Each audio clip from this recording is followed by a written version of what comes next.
Hey guys, it's me Delta1 here with God's Airsofters, and today I have a review of the A&K saw, which is made by FN, and screw you FN for suing everybody, because supposedly saws are going to disappear. So I thought I'd make this review so y'all have a chance to decide whether you wanted it or not before they disappear, if they do. So here's the box. You get a nice flashy sticker saying it's a saw. So let's open it up and see what it looks like. So here's what it's like when you open up the box. There's another piece. This version only comes with a box mag, front sight, post adjuster, and the gun. Keep in mind, mine has a black flash hider on it because I put it on it. So let's take it out of the box and make very loud and unpleasant noises. Or not. Here's the box mag that just will come out.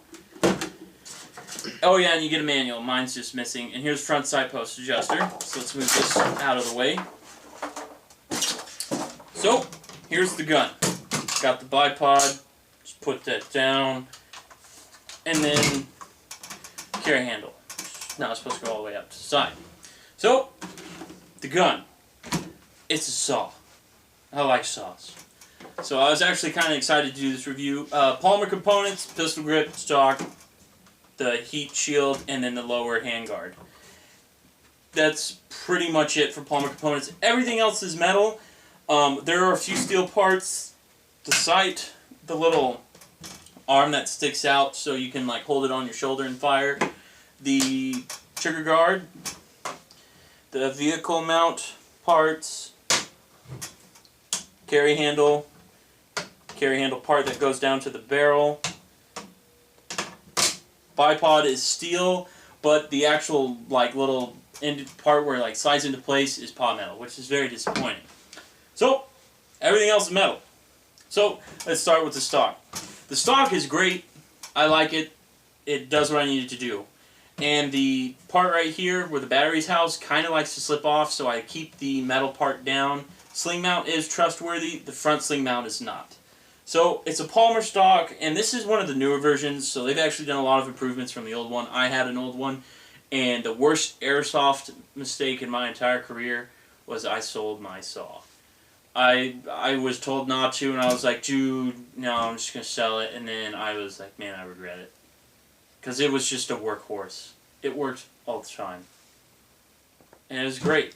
So anyways, stock can hold 7.4 large types, so I can house like a 7.4 4000 milliamps. So you can't fit large type 9.6s or 8.4s, which is disappointing. But you can buy the GMP stock with some minor modifications will fit on here.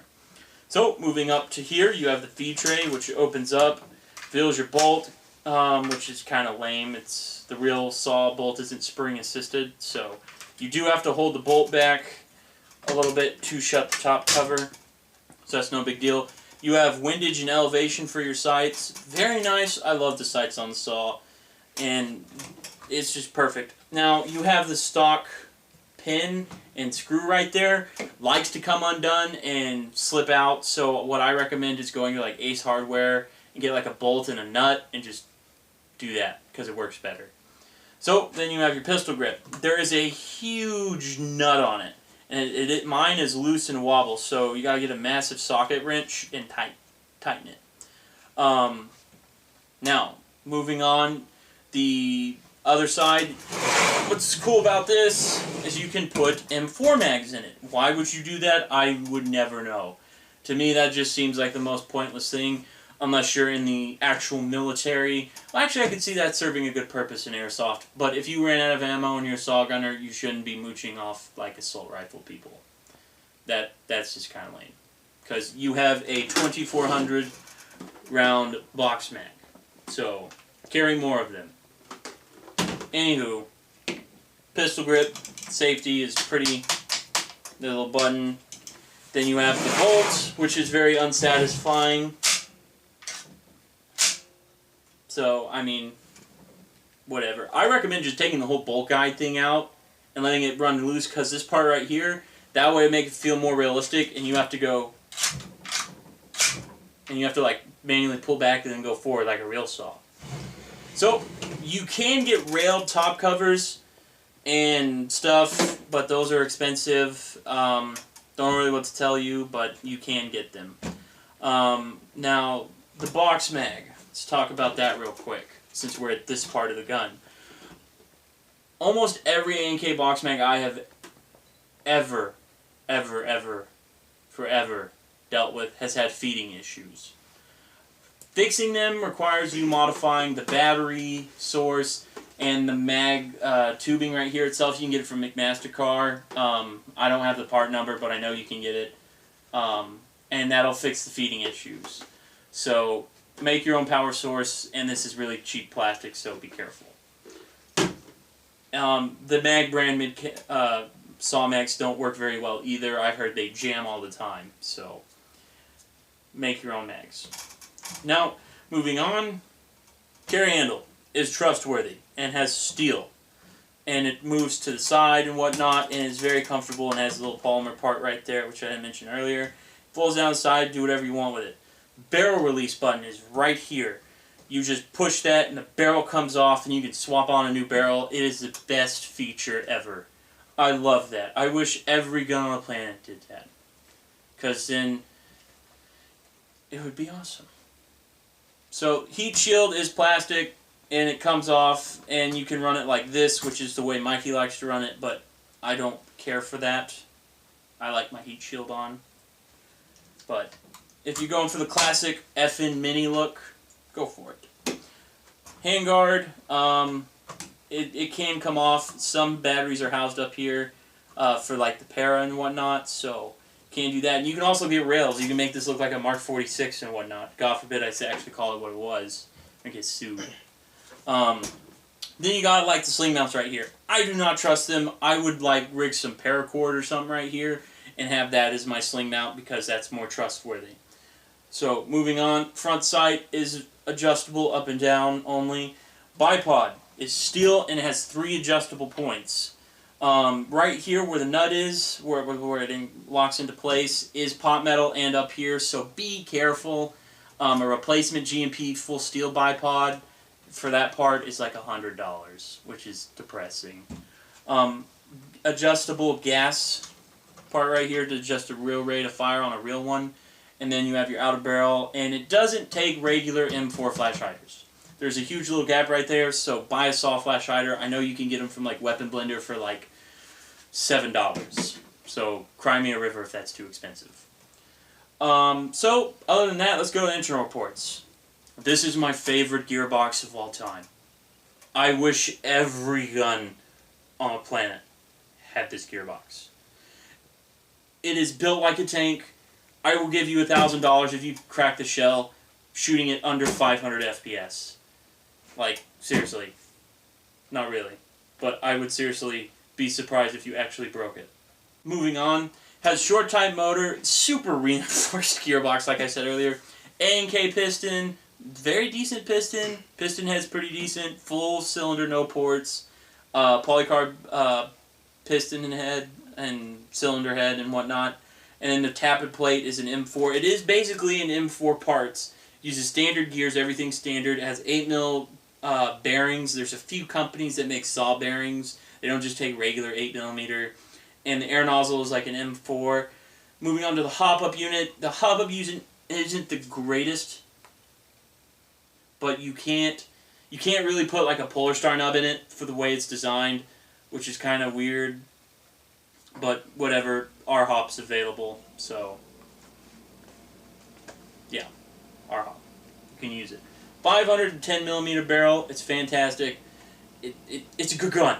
I can't explain it enough. This is the perfect support gun, minus the mag. But, you know, what can you do? So, moving on, my personal opinion, I love the saw. Any technician will tell you he loves this gun. Because the saw is just, it's awesome.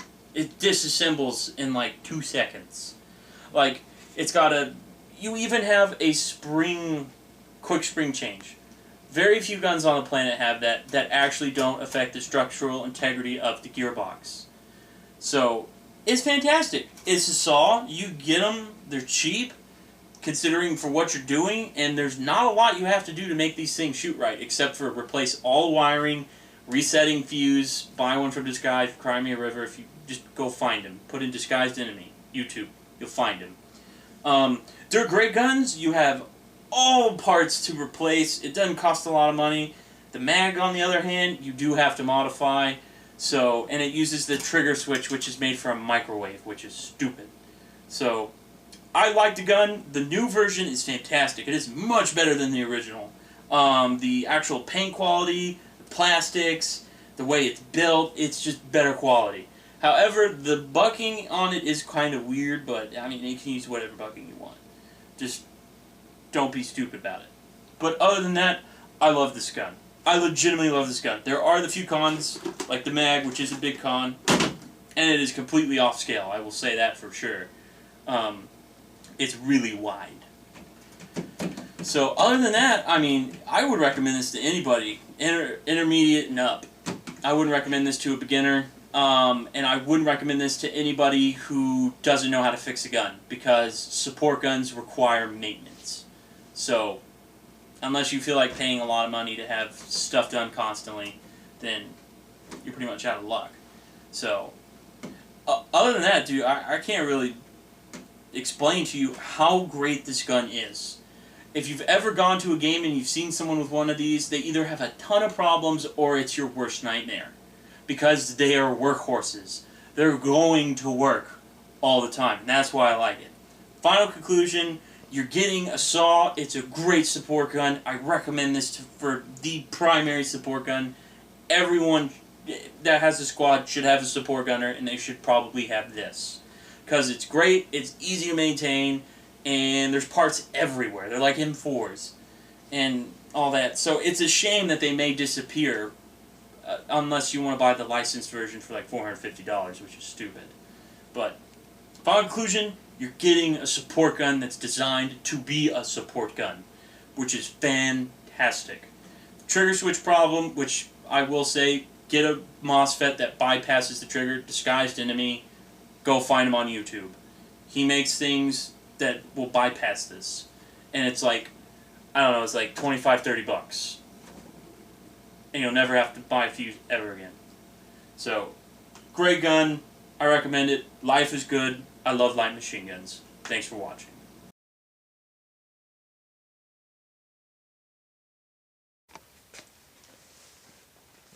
You enjoy a review. Shut up. Hey guys, it's me, God's Airsoft. Shut the